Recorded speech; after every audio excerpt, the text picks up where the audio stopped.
Sunday, June 22nd, 1941, the longest day of the year. The last moments of peace.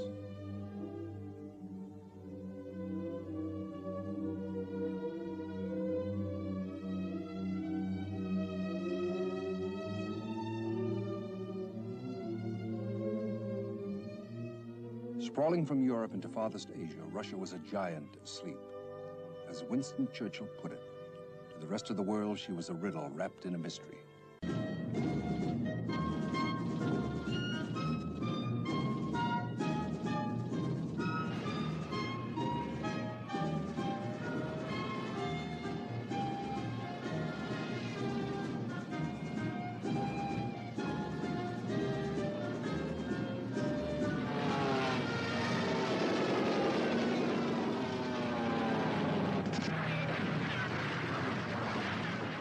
Russian airfields, railroad crossings, road junctions, and everything that moved on them was hit hard.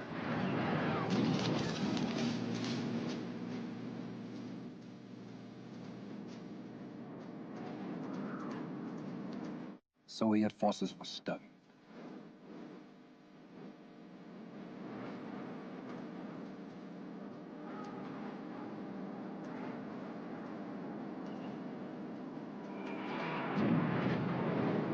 Hitler had said to his generals, "You have only to kick in the door and the whole rotten..."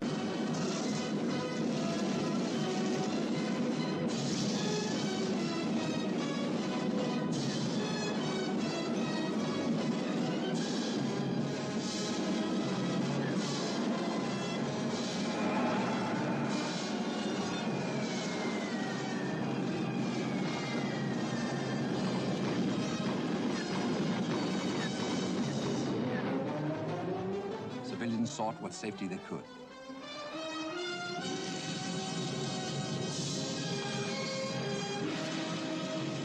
From Moscow, the message came that the Russian people had been invaded by Germany. Our cause is just, it said. Victory will be ours. That night, Winston Churchill announced that Britain would come to the aid of the Soviet Union. The Russian danger is our danger, he said, and the danger of the United States. America was still neutral, but partisan, and President Roosevelt promised aid to the Soviets. Russia had not faced such a mortal threat since the time of Napoleon, or since the Mongol hordes of Genghis Khan poured in 500 years before.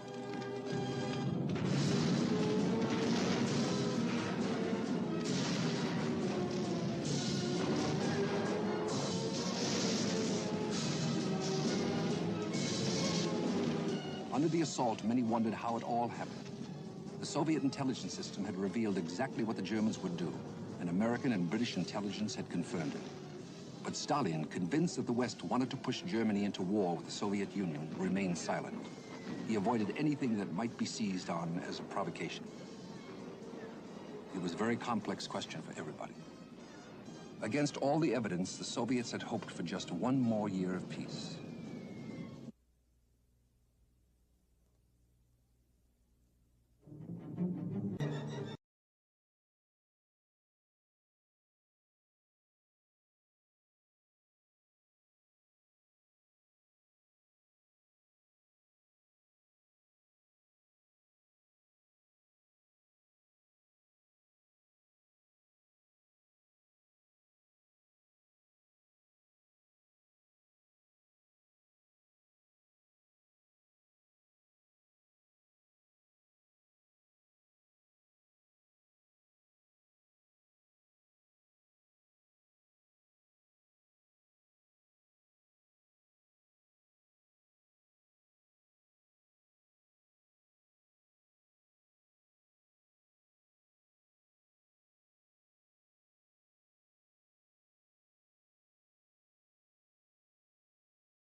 bombs had obliterated the town of Guernica, creating a symbol of the horror of war.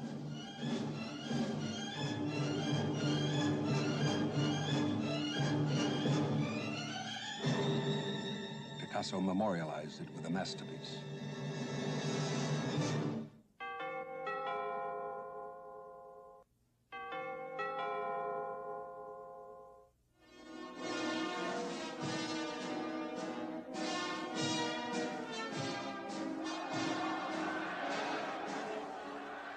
Hitler proclaimed that his Third Reich would last for 1,000 years. In Nuremberg, Munich, Berlin, he declared Germany's right to Lebensraum. And the living space he lusted after lay to the east.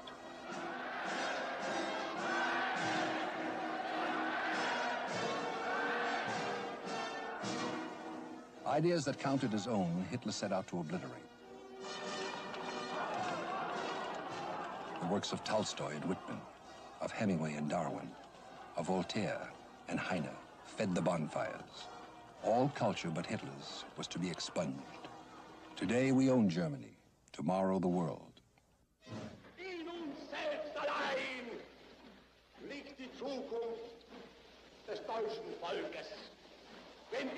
In 1933, the United States and the Soviet Union signed a treaty establishing diplomatic relations. They hoped for peace. Hitler was on a course towards war. Speaking today of our lands and territories in Europe, he said, we look first and foremost towards Russia.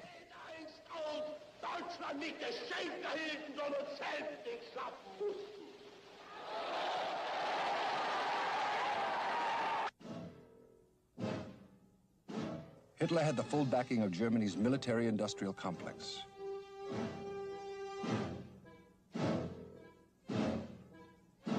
What was good for Adolf Hitler and the Nazi Party was good for Alfred Krupp, the armaments tycoon.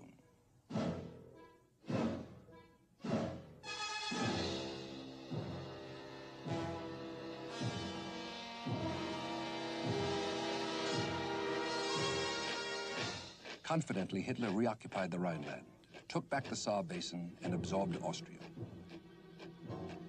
He seemed unstoppable.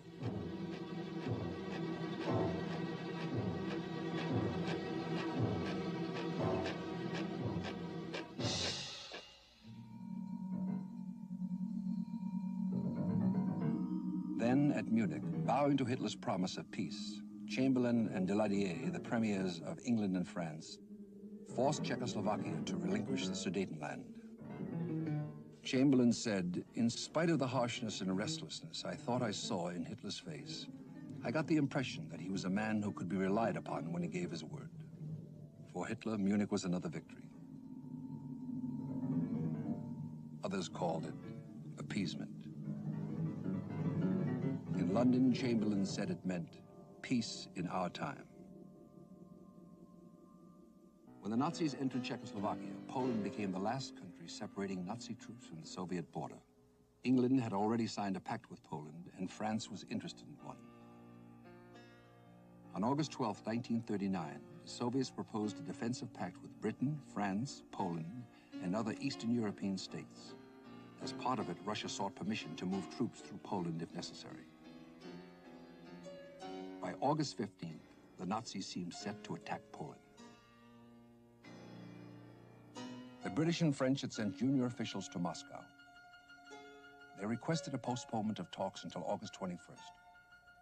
Poland steadfastly refused to allow Soviet troops to pass through. Stalin became convinced that the Western powers hoped to turn the Nazis to the east. On August 21st, Minister of Defense, Voroshilov, asked Britain and France their intentions about a mutual alliance in view of Poland's attitude.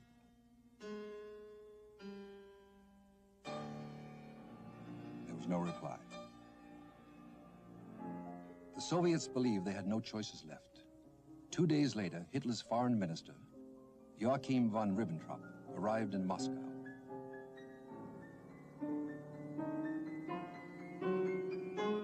On August 23, 1939, the Molotov-Ribbentrop Non-Aggression Pact was signed. It was an event that stunned the world.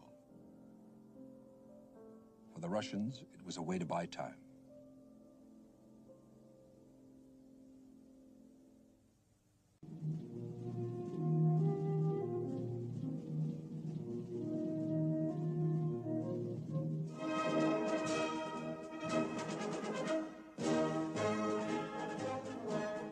May 1st, 1941, traditional Soviet holiday, the day of the big parade, the show of strength and solidarity. But this year, there was also some concern, some uneasiness. Atop Lenin's tomb in Red Square, Marshal Timoshenko warned the people of an extremely complicated international situation.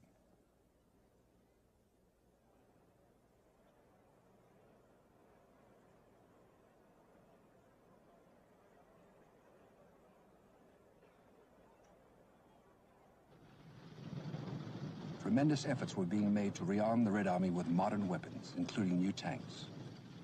But these efforts had just begun, and the capabilities of their armaments remained in doubt. In 1940, the Soviet Union and Finland came into military conflict over border disputes. The Germans watched the difficulties the Soviet army experienced with great interest. Was it a reliable indicator of Soviet strength?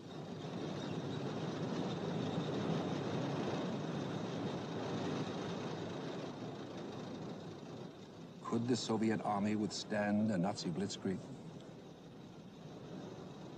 The foreign observers at the May Day parade saw the latest Soviet weapons and pondered the Russians' chances.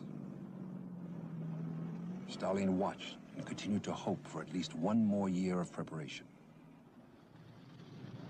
On June 21st, 1941, Molotov asked the German ambassador in Moscow to explain the rumors of war. Unaware of Hitler's plans, the ambassador reassured Molotov that the German intention was peace.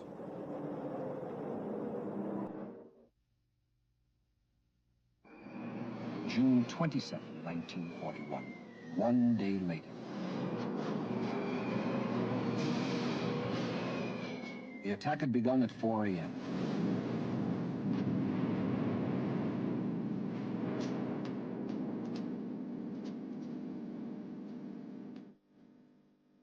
On a front stretching from the Arctic Circle to the Black Sea, over 1,800 miles, Hitler loosed his legions.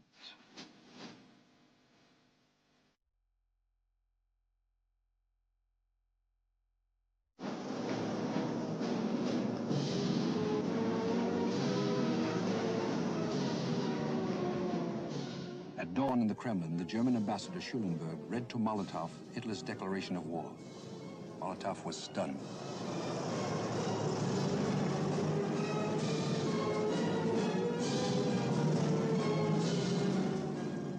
The strike had the weight of 190 divisions, 5 million men, 47,000 guns and mortars, 4,300 tanks, almost 5,000 warplanes.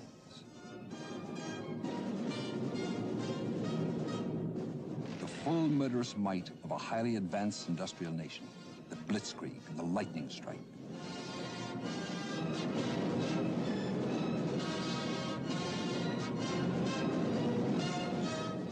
Hitler's principal ideologist, Alfred Rosenberg, had already worked out his plan for the East. After the victory, all of European Russia would be settled by Germans and become part of the Third Reich. The people already there, the Russians, millions of them, would be killed or removed.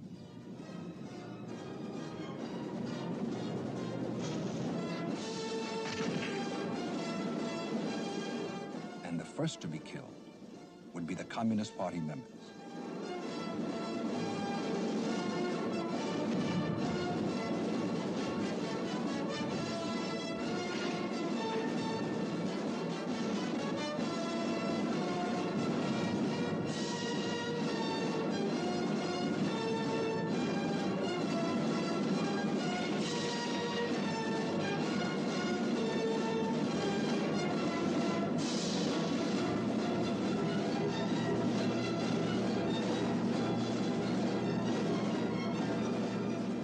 German High Command ordered its advancing troops to punish opposition by executing 50 to 100 Russians for every German killed by a partisan.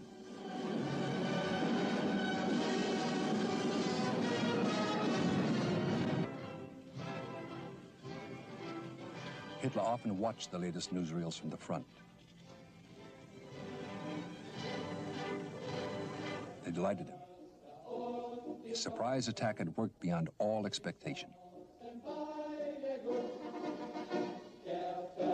The Soviet cities fell: Grodno, Minsk, Bobruisk, Gomel, Mogilev, Kaunas, Vilnius, Ostrov, Pskov. The annihilation in Poland, Belgium, Holland, and France was being repeated, only on a grander scale.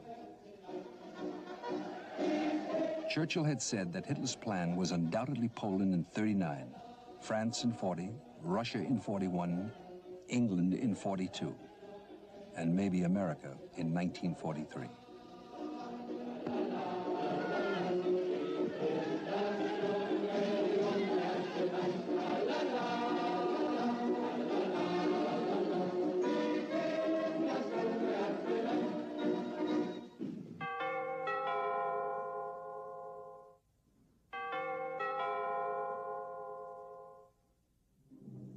In the opening phases of Operation Barbarossa, tens of thousands of Soviet troops died or were made prisoner.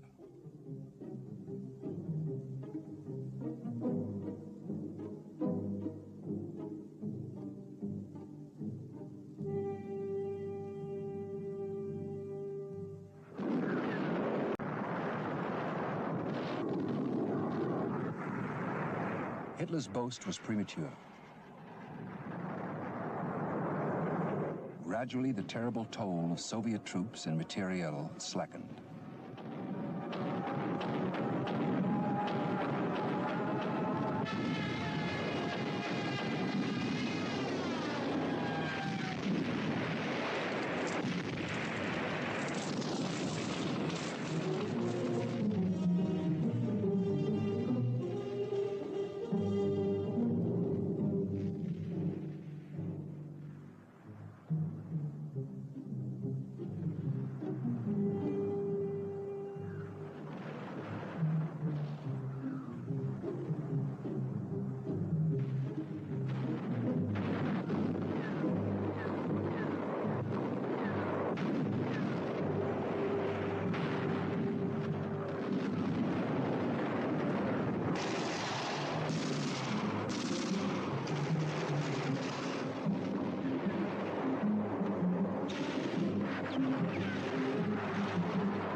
The German commanders became impressed by Soviet resistance.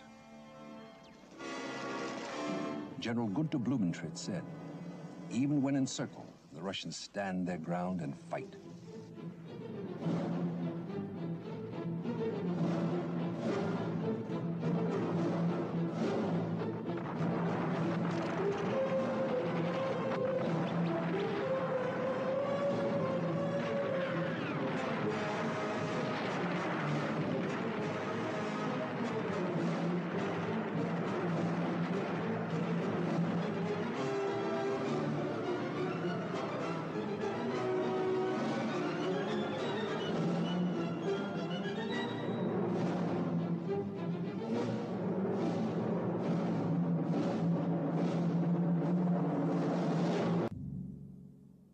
I'm standing at the battle-scarred walls of the fortress of Brest, on the western border of the USSR.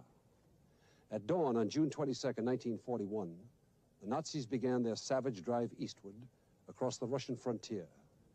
Brest was the first target to be hit. It was a surprise attack, not unlike the one launched by the Japanese on Pearl Harbor.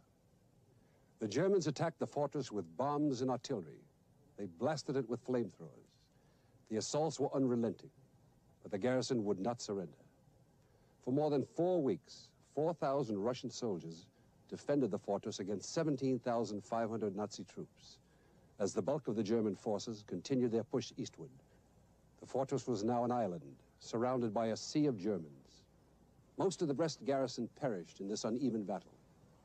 Only a handful managed to fight their way through more than 400 miles of Nazi-occupied territory to rejoin the Red Army troops at the front lines.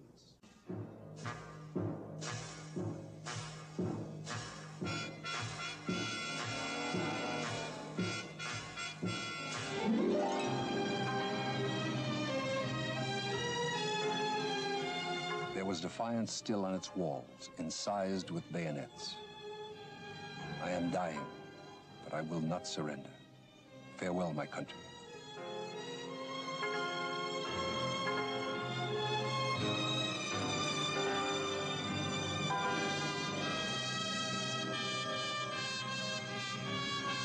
At the time, the West knew almost nothing of the scale of the sacrifice the Soviet Union was being forced to make, or the source of the Russian strength.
On July 3rd, 1941, Joseph Stalin addressed the nation by radio.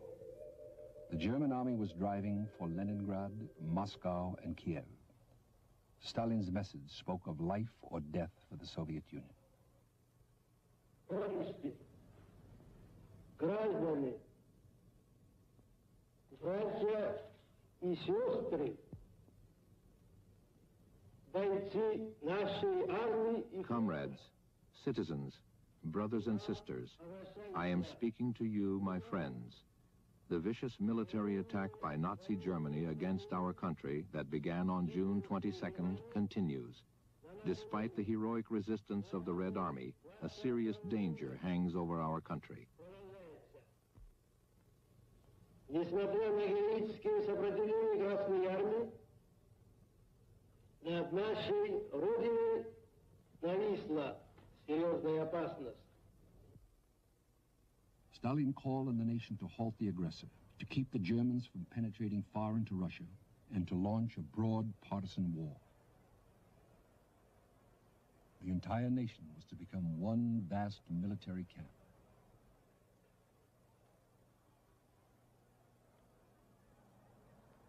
Stalin became head of the State Defense Committee. Soon he would be commander-in-chief.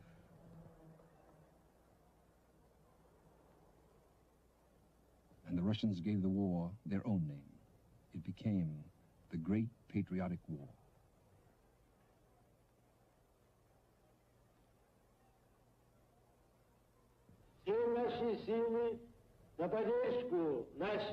All our efforts to support our heroic Red Army, our glorious Red Navy, and all the efforts of the nation to smash the enemy. Onward to victory.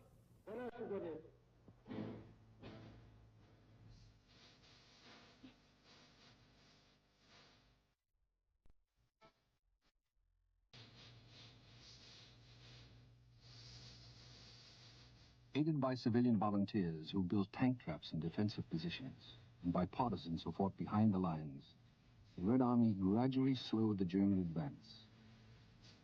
What they were forced to give up, they destroyed.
The Red Air Force made it difficult for the Luftwaffe to gain absolute control in the air.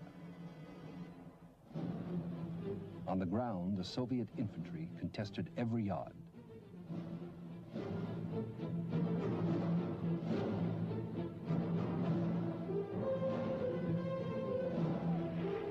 And the Russian artillery proved very formidable.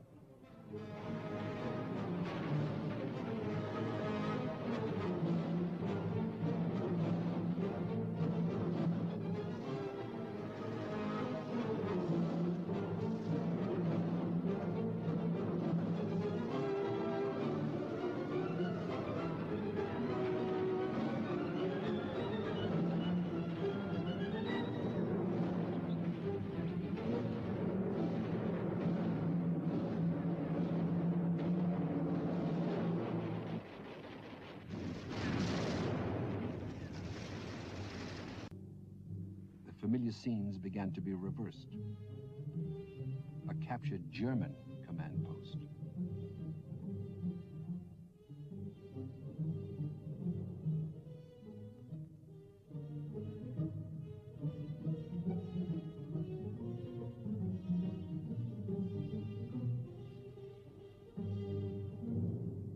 The first German prisoners were numbed. Their Führer had promised them a quick and easy victory. This was the first taste of defeat.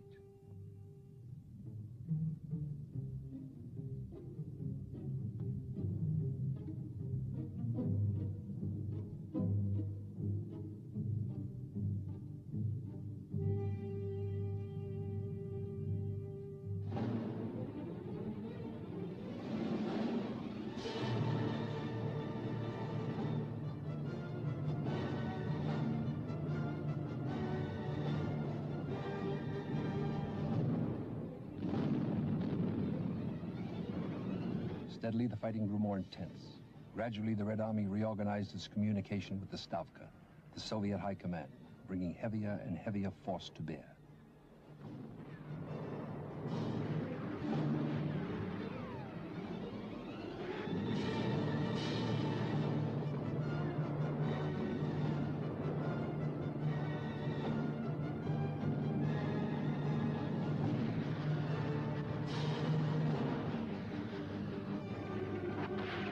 Terrifying crescendo of Katyusha. The multi-barreled rocket launcher was heard for the first time, a Soviet secret weapon.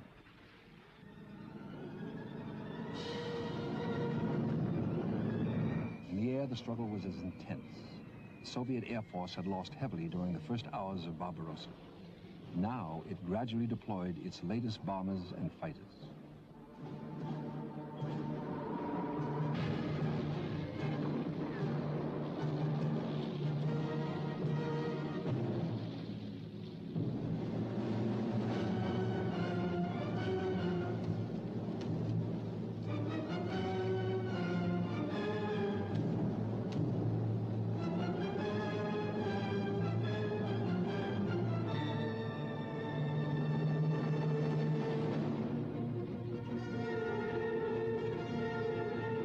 The Soviet army was still on the defensive, but whenever possible, it took offensive action.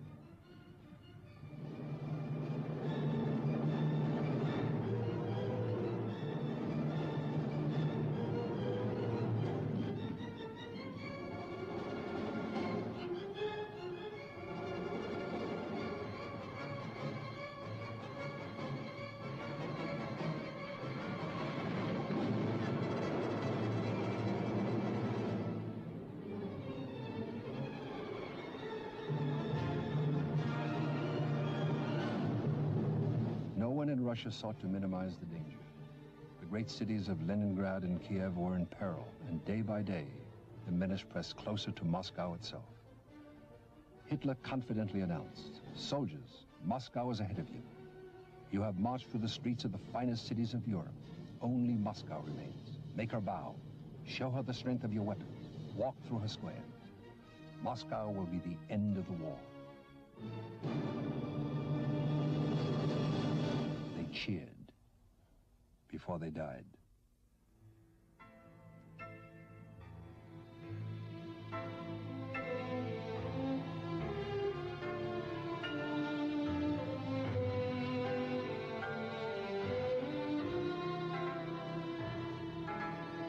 In these days of extreme crisis, party members prided themselves on being the first to fight and the first to die.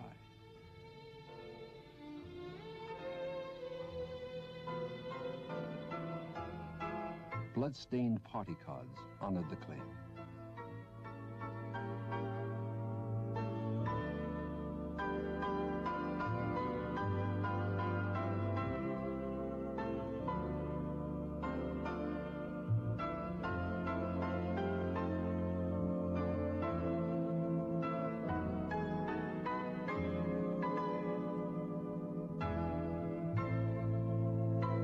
They could be called the pioneers of victory, these soldiers of 1941.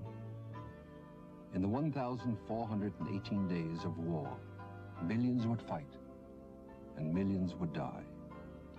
They were to be the unknown soldiers of the unknown war.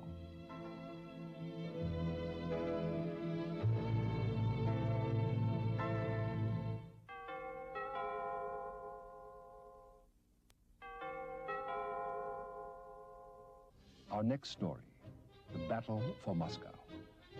In the fall of 1941, the unbeaten Nazi legions came within sight of the spires of the Kremlin. In an epic battle, the Red Army pushed them back and destroyed the myth of the German invincibility. It was a turning point in the unknown war.